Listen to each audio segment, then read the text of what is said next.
Even men at the top of their game find themselves wanting more from life. Whether it's more meaning, unshakable confidence, a bigger impact, more money, deeper love, a hotter sex life, or a powerful legacy. Find out how good your life can be on this episode of Man Alive. Also, did you know there's a skill many men never learn that ends up seriously limiting your professional success and satisfaction in your love and sex life? I put together a free guide to explain this unknown skill and give you exactly what you need to use it today. Get it by heading over to ShaynaJamesCoaching.com or text the word ALIVE, ALIVE, to 44144. That's 44144. You'll also get access to Man Alive outtakes, raw footage, and bonus videos you can only get there. Welcome to this episode of Man Alive. Thank you for joining us today. I have an amazing guest with us, Alex Allman. Alex, welcome. Thank you for being here. Hi, welcome. Welcome me. Thank you. Welcome. It's been a long day. I love it. Well, we today are going to talk about 3 hacks for lighting your sex, romantic life, and relationships on fire. And, this tends to be one of the topics that I work a lot with clients, and Alex does as well. And I don't even know that there's that much more I need to say about it. I think we're just going to dive in and create some fire. But let me introduce Alex as we're getting started for those of you who have not heard of him. Alex Allman is the creator of the best-selling books and programs that have helped tens of thousands of men, women, and couples enjoy more passionate relationships, overcome insecurities, enhance sexual pleasure, create deeper intimacy and communication, and improve their sexual confidence. His writing, lectures, public appearances, and videos have been seen by more than 10 million people around the world. And in 2007, which is about 10 years ago now, he founded the company Life, Love, Passion, Inc., with the mission of helping men and women have the experience of true love and to help them get more fun, deeply connected passion and intimacy in their relationships. So thank you, Alex, for doing this work with tens of thousands and millions of listeners. And I think this is one of those topics that, more and more people are talking about love and sex and all of that, but it's also still a little bit taboo, right? It's not a conversation that many people are just walking around having with their friends. I mean, in some ways, women more so than men, but that's part of why we're doing this here for men.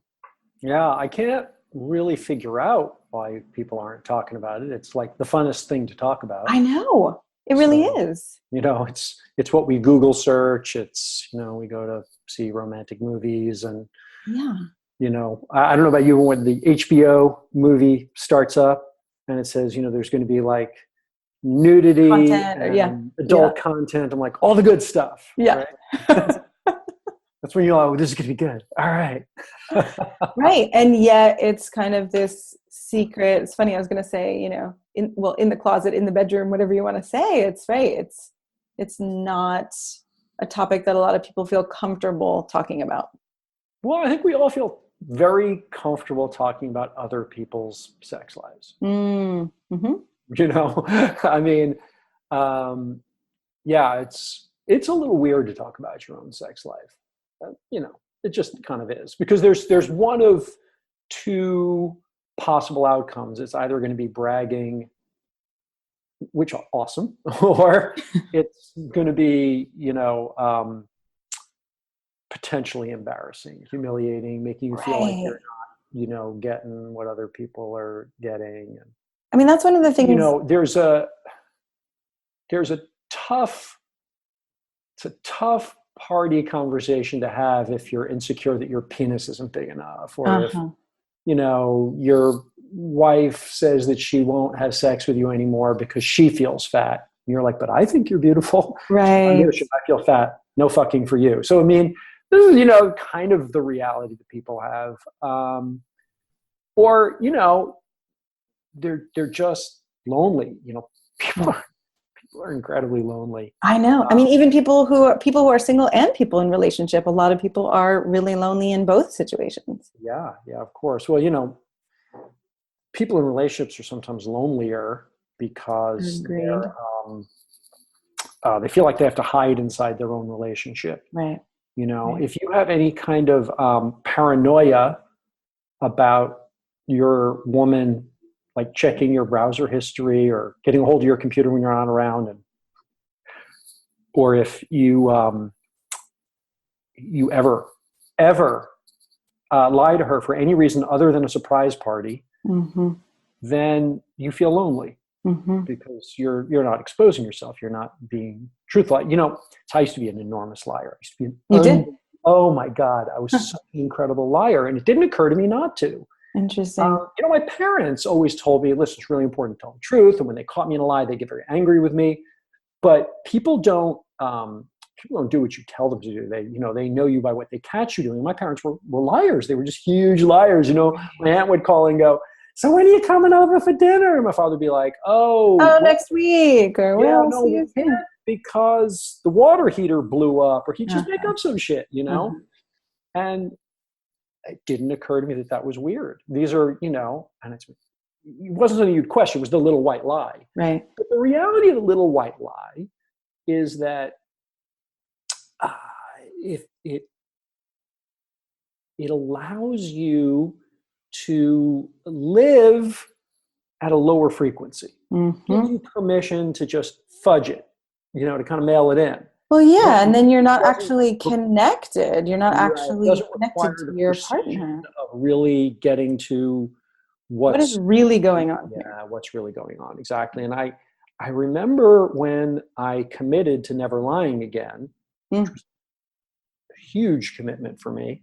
Because I was so good at it. I was so glib with lying. It was like President Trump. Like he doesn't know he's lying. Right. He doesn't know. He just says stuff. And as he says, he's like, yeah, that sounds totally reasonable to me. Do you know what I mean? I shouldn't talk politics. But there are people, I was one of those guys. I would say shit. And it would just sound reasonable to me. And I just double down on it. Just seemed right. And then if people call bullshit on me, I'd be like, how dare you? Mm-hmm. But the reality is that when you stop lying, when you make a commitment to not lie, it forces you to live a life that you don't have to lie about, and everything changes. Well, and this is what we were going to talk about. Well, no, but actually, I love it. This could be the whole topic of our podcast because, I don't think a lot of people know, like you just said. I think that's true. A lot of people don't even know that they're lying, right? Because even to be honest with yourself about something you want, about something you need, about something that that turns you on, it can be so vulnerable, especially if you've been rejected or shamed by, another man, another woman, another person, right? Mm-hmm.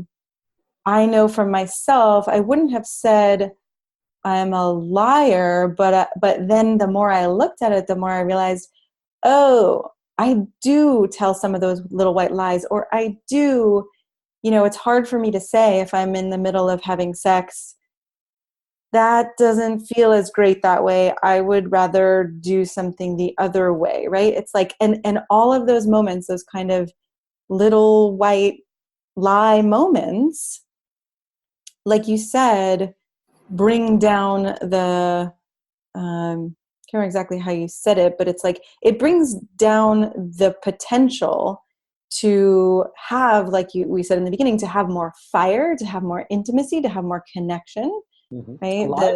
To borrow the title of your podcast, the aliveness, interactions of aliveness of yourself. And you brought up an interesting thing about, not talking about the sex not being good, which is the lie of omission. Right? Exactly. That's its own thing. That's a self-expressive thing versus was it good for you? And then you get to tell a lie.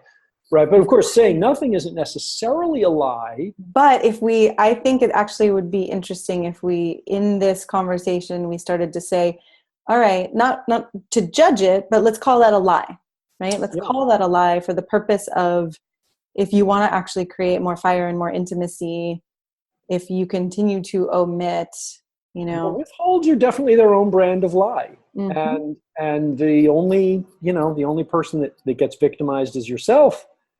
You're betraying yourself. Right. Yeah. Exactly. And Exactly. it's weird how often we tell these lies out of convenience Mm-hmm. to save somebody else's feelings, but the only person who we're really, you know what I mean? It's not about them.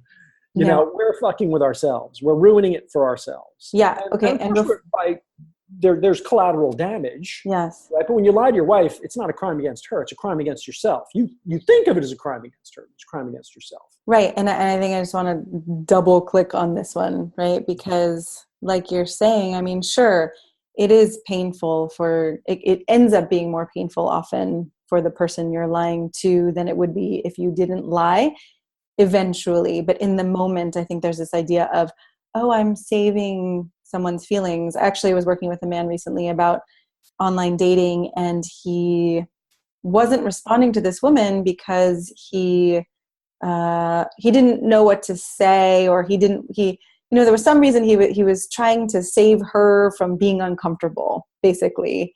And eventually I was like, do you realize that this woman is sitting out there thinking, what's wrong with me? Why did he just ghost me? Why isn't he responding to me? So this is a slightly different tack as well, but it is ultimately like, can we start to be more comfortable with someone else's discomfort to not betray ourselves, and then see what happens in this relationship, right? Does this relationship still work? Do we feel close? As we're honest with each other, do we actually still want to be here together? Which I think is something that many people aren't willing to risk. Yeah. No, I mean, and I have some ideas percolating now, because I really do want to bring this down to like what men can do to light their passionate lives on fire and get a whole lot more sex, and not be too abstract about it. But to follow the abstraction for one more moment, Mm-hmm. the choice that you end up making is a choice. This idea of like, oh, something's going to be painful or embarrassing or difficult, and so Mm-hmm. you'd rather just take the easy way. And the problem with the easy way is that the pain is actually part of the aliveness, Right? And the alternative isn't like, oh, because there was no pain, now my life is awesome. The alternative is that your life has just become this mediocre malaise of boredom. Yes. It's bullshit to live that way. It's bullshit. And the pain is ultimately so welcome and so attractive to the other humans out there. When I look people in the eye and I tell them the truth without any bullshit, even when it's mean as hell, I mean, sometimes it's really just shitty things that people don't want to hear, but it so obviously comes from my commitment to my love for people when I do that. Yeah. And I don't sugarcoat or make it all, there's this really wonderful thing about you, but first I need to tell you, no, I mean, I just fucking say it like it is. Mm-hmm. And the response I normally get is people understand that I really love them. Yeah. They get it. They just get it, that I wouldn't bother if it weren't for my commitment to them. Right. Yes. And here's how you know it's so attractive. This is the story I got to tell that I think will bring this home for men, and you can see how this is real and usable in your life. Mm-hmm. Because there's a guy, you probably know him. You know Brad Blanton? You know Dr. Brad? Mm-mm. Oh, so Brad's a great guy. He's in your social circle like once or twice removed. Interesting. Yeah, a bunch of people like me, are friends with him. Mm-hmm. Brad Blanton's a bizarre, amazing, kind of insane character who you want on your podcast. And he wrote a huge best-selling book, which I know you've heard of, called Radical Honesty. Uh-huh. Oh, then I do know him, right? Yeah. This guy is like such a piece of work. He's just unfucking believable, because it's like he looks for opportunities to tell uncomfortable truths. That's like his life's blood, right? Yeah.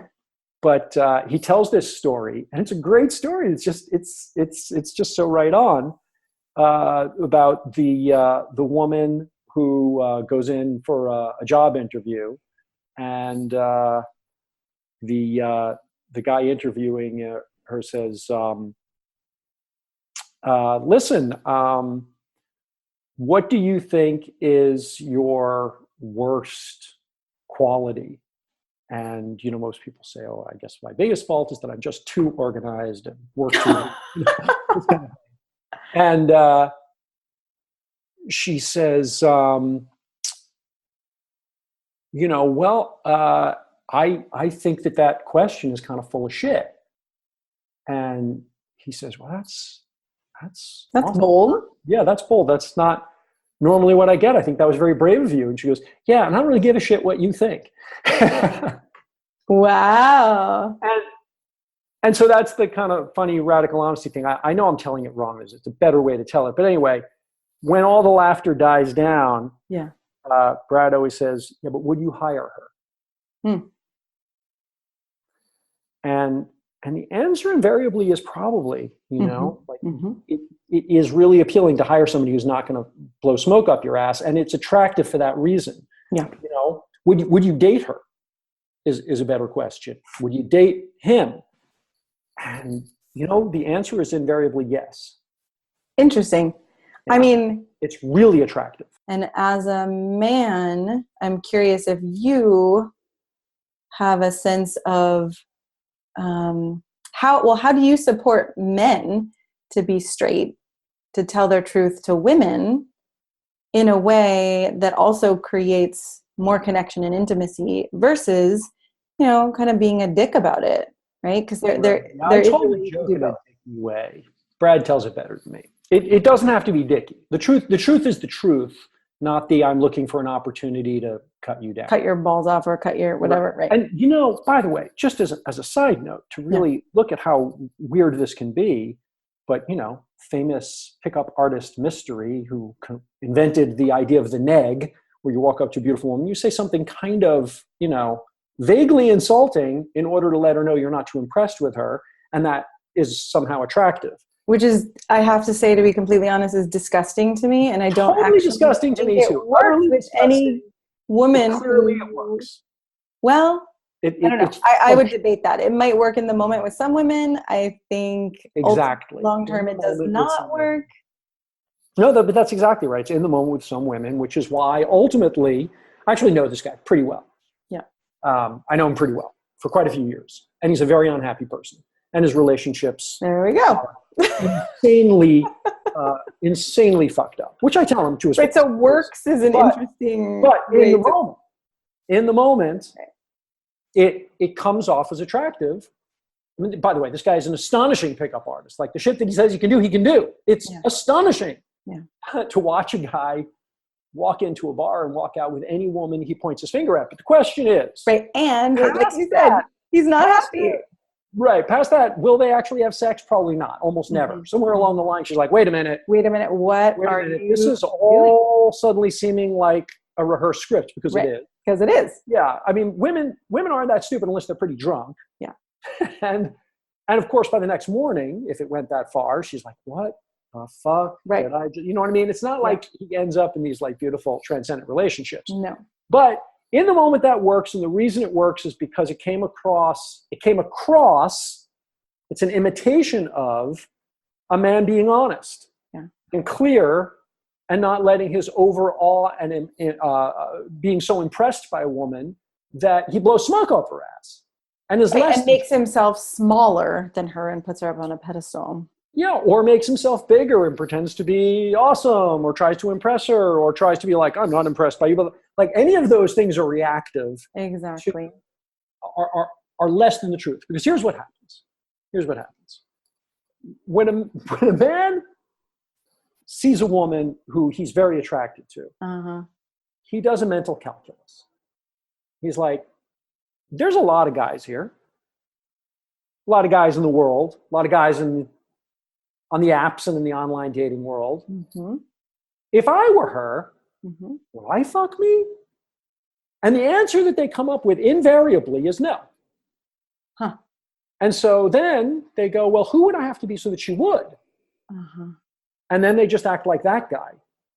And the problem is they guess wrong 100% of the time. Yeah. Right. Which is why I do the work I do with men, having to unwind that whole, whether it's pickup artistry or that sense of I'm supposed to be someone else so that she'll like me. Right. Which is the same. Exactly. Right. I mean, if you begin with the premise, I need to be somebody else so that she'll like me. Yeah. And then you're kind of a scientifically minded data wonk, and you try out 1,000 different things and you find a few that work better than others, you've just become a pickup artist. Interesting. Yeah. I mean, Right, you've just made a data-driven decision to do the fake things you have to do to get laid. Right. And I listen, I have certainly been there in my life when I was so lonely that I would have definitely pretended to be whatever I had to be to get laid. Yeah. I have certainly been in that situation. It can be it's so painful. Yeah. So, yeah. And of course, the unspoken piece on the other side of that is, first of all, you still don't get laid very much, but when you do, you don't enjoy it at all. It's nothing like what you thought it was going to be. It's not, your fantasy does not come true. You just spend the entire time insecure that you'll get found out. Right, exactly. Near the person. Exactly, right. I mean, that's one of my favorite things to work on with men, is to really help them find their own, kind of superpower or uniqueness. Or, when men say, well, I couldn't be that and have a woman like me. And I'm like, well, no, actually, that's not true. That's a lie, right? That's a lie that we've come to believe, that I've got to be someone different. And then you don't get to feel loved. You don't actually get to be loved. You don't get to be appreciated. You don't get to be seen and understood for who you really are. So, okay, so this is... They don't even know what that looks like.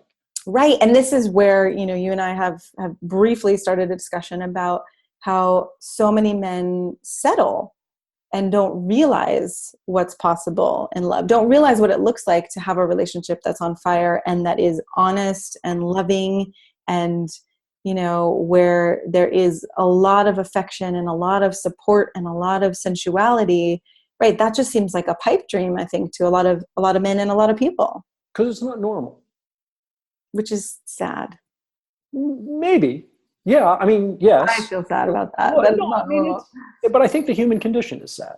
Yeah. I mean, it's kind of like, if we're just like, assuming we're not going to bullshit about this, yeah, we'd have to admit that the human condition is sad, and probably always has been. It's, I mean, for the history of humans, there's been a lot of murder, a lot of rape, a lot of war, a lot of starvation, a lot of crushed dreams, a lot of, but because we're social animals and we all have to cooperate, we expend a lot of effort to like get along and make things work and be the person we're supposed to be. Mm-hmm. And we get that from a very early age. There are certain ways you should be in order to get mommy's approval. Ways to get love and approval. And, touching your penis is definitely not a way to get mommy's approval. I mean, at a very early age, we get all the messages. And then there's this thing where we grow up in school knowing that nobody is ever going to ask you for your truth. They're only going to ask you for the right answer, and the right answer is prescribed. It's not your right answer, it's the right answer. Your right answer does not get you the A on the test. Ugh, the right answer. Nauseous. No, I mean, and in written communication, it's the same. There's a right way to do it, not your way. The right way. You do it the right way, you get an A. You do it your way, you get whatever. And there are, by the way, the people who don't do it the right way, people that do it their way, usually end up with fucking nothing, but sometimes they end up the great American. Right. Sometimes they do end up. Right. Yeah. I mean, but there's no way to get to great without taking the risk of not doing it the way you're supposed to do it, but doing like what's true. Yeah.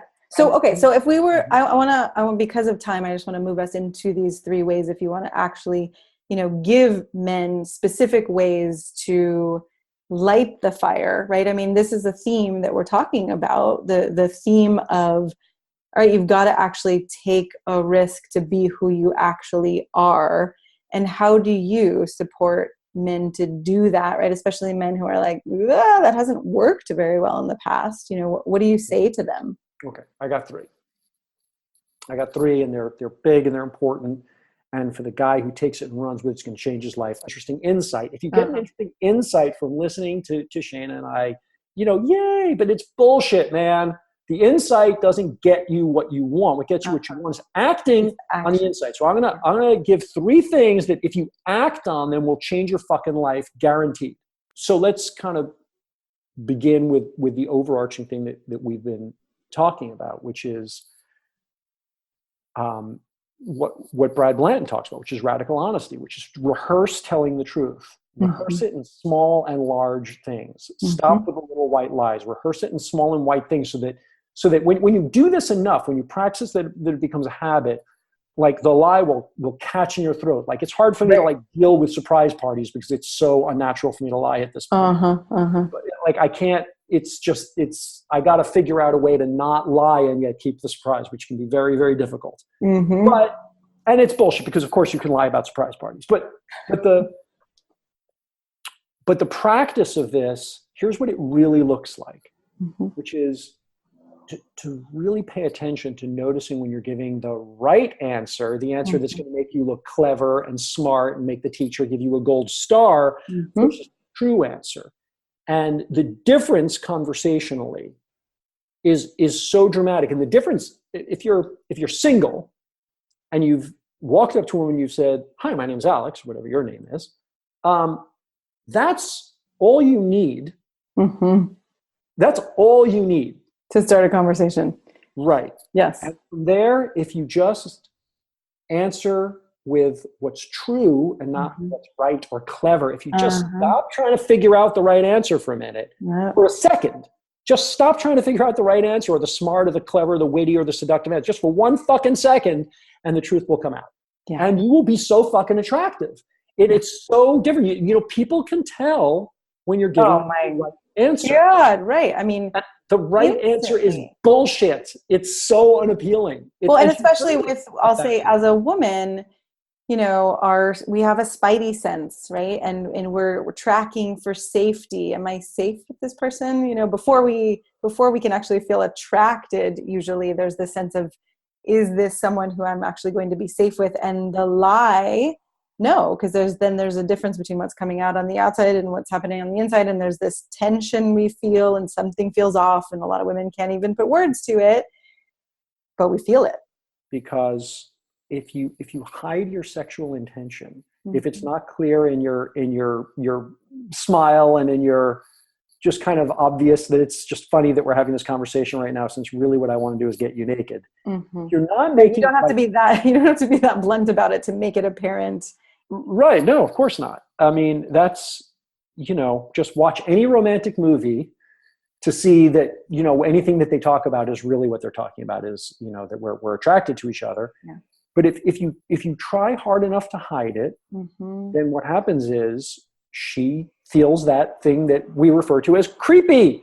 It's so relaxing for a woman when you're just, being kind of flirty honest. And genuinely sexual in your interaction without having to say anything. Yes. Okay.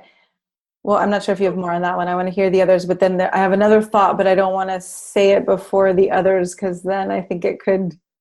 Go ahead. You can always dovetail it right. Well, right. So this may not be exactly clear, but it's like there is a way that you can be honest and apologetic or, kind of deface yourself or, right. And that doesn't tend to work either. No, but that's a whole other can of worms, isn't it? Right. That's what I said. It's a whole other can of worms. So, your number 2 and 3 might cover some of that. They might indeed. Because the problem there is that we've been taught that the penis is bad from a very young age. Yeah. And it's really hard for men to get good with their sexual desires. Yeah. And get good with the idea that women aren't going to be like, ew, you like sex? You have a penis? Yuck. Right. Because when we were in grade school, that is what women did. Yeah. Ew, right? Because the penis is yucky to kids, right? To kids, right. Yeah. Yeah, we just never, and that little boy never went away. Right. Right. So you just learning how to, listen to that voice and not pay attention to it. Right. And just get that that's, that's actually good. I mean, again, I would say that is a lot of the work I do with men is to be a woman who can actually, look at him and say, this is good. This is beautiful. This is hot. This is right. There's nothing wrong with these desires. They're, to get to actually be an ally in that shame and rewire that, right? So maybe this is point 1A that, that your sexual desire is good. There's absolutely nothing wrong with it. And, there are choices about what you do with it and how you use it and whether you're going to respect whoever you're with as you use it. But ultimately that it's good. And for the married guy, this commitment to saying what's true instead of right will shatter the bad habits that over time are like plaque on your fucking teeth. Yeah. Like it eclipses the passion in your relationship. It destroys your marriage. You just start living with each other's habitual responses instead of living with each other's hearts. Yes.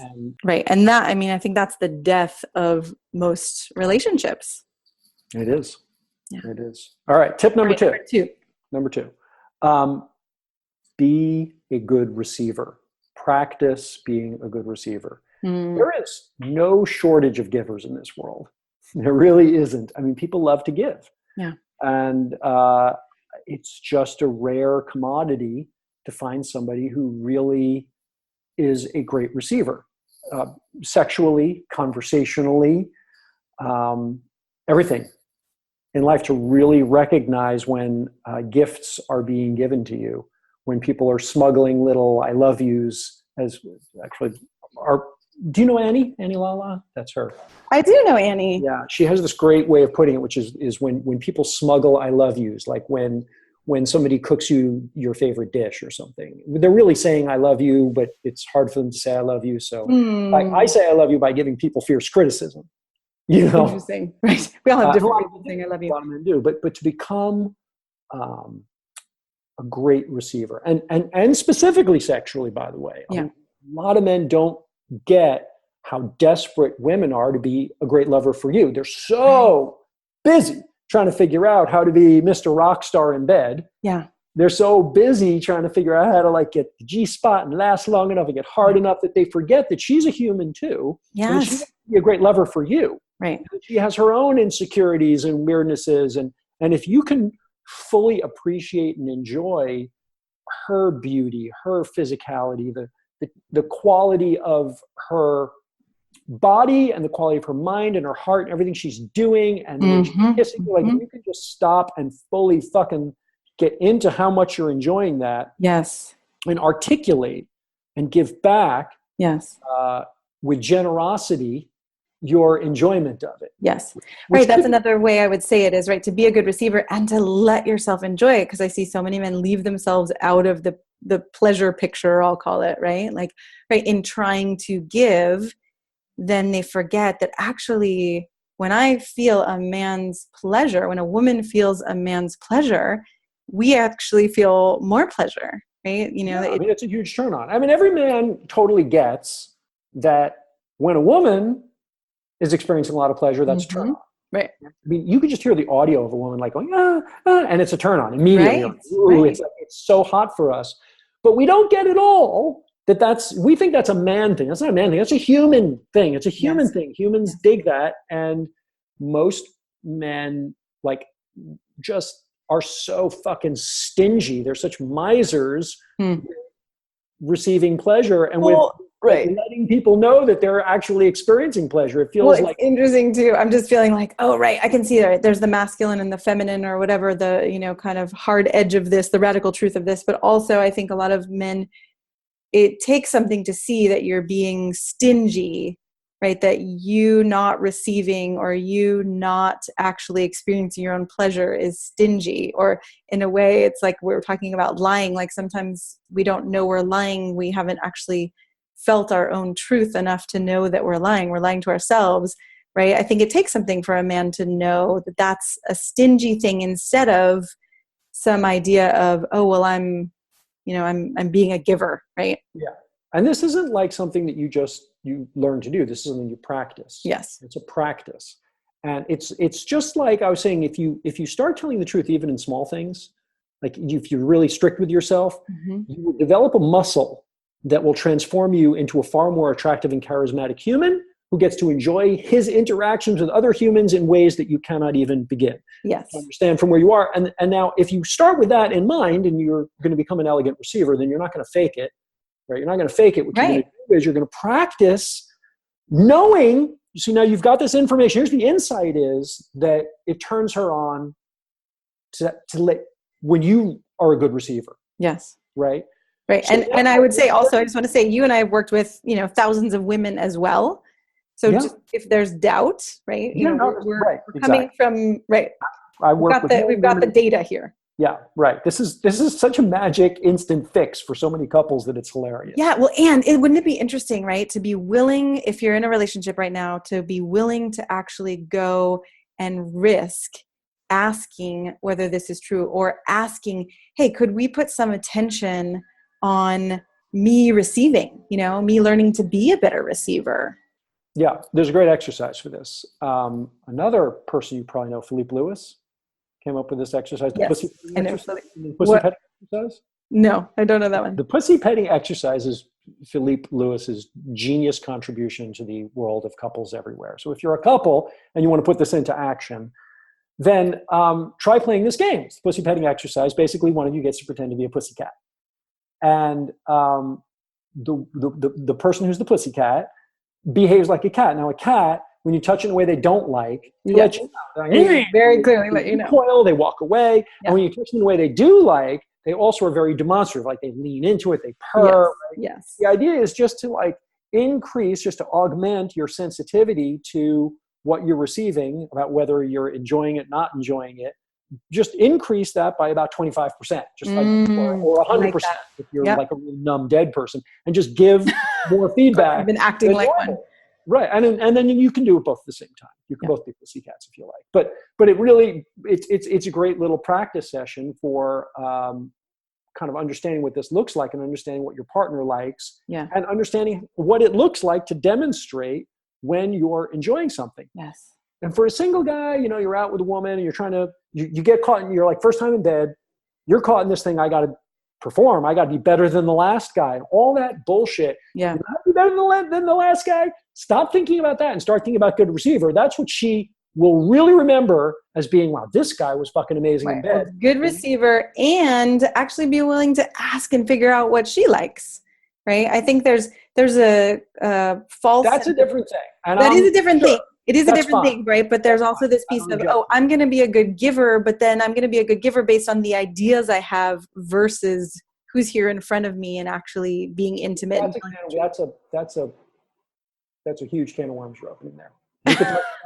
For another that'll be our next conversation. There's a whole podcast behind that because I have a lot of strong opinions about that. Okay, let's do number 3. I think the thing that men really lack, in my experience, is being a great receiver for that woman. I agree. If you can make her feel like she is blowing your fucking mind, if you can give her the experience of being sexy and feminine, she's going to love the feeling of being sexy and feminine that you gave her by receiving what she's putting out there. Right. And now that you know that, having that insight, you get to relax your grip on your, I need to be rock hard for at least 2.5 hours. And instead, focus on what's delicious about this that I can enjoy. What can I just be a gourmand, be like think of her as this beautiful meal that's been served before you, and smell it and taste it with relish. And if you can do that, you've turned her on more than the other guys that she's been with. You don't need to worry about it. So good. Okay. That's okay.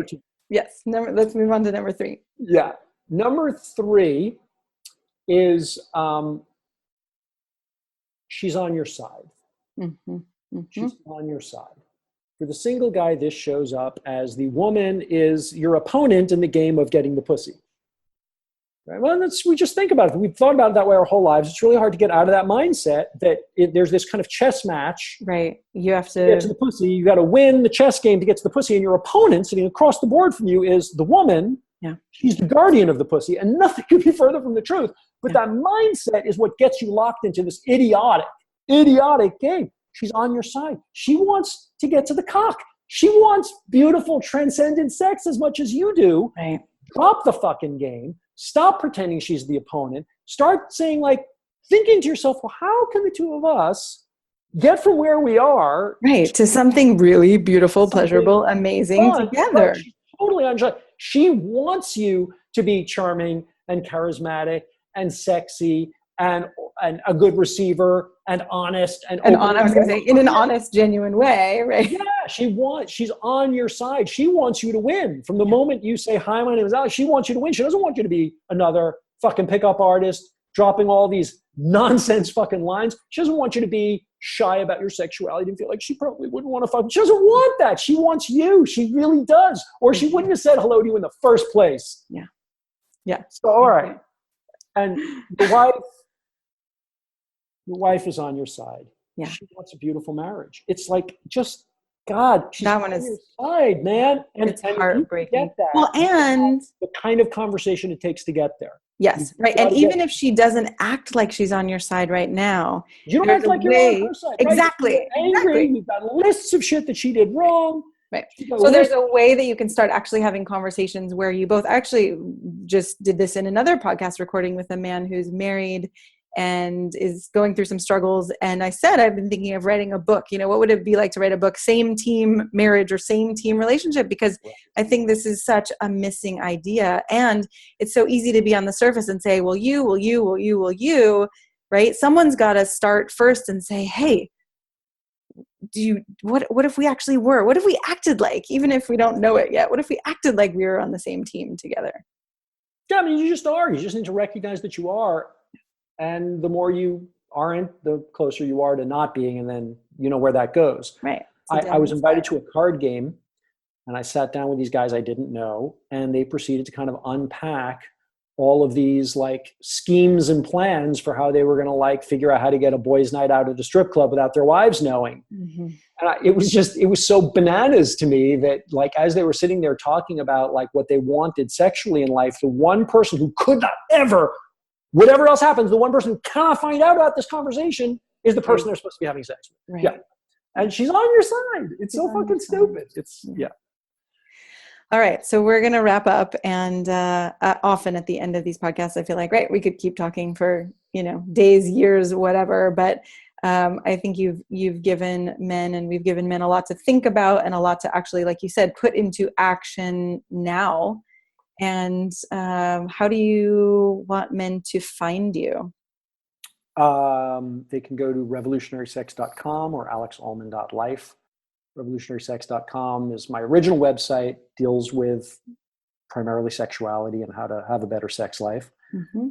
alexallman.life is more holistic. There's more on there about relationship and masculinity, mm-hmm. femininity, and beyond just the sex.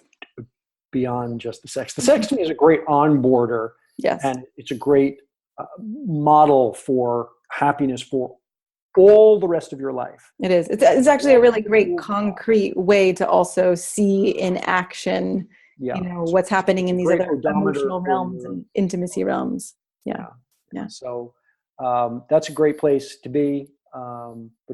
But I have other programs like How to Man and this kind of thing that are on alexallman.life. Awesome. But most importantly, I just want to say that if we're signing off now, are we signing off? We are.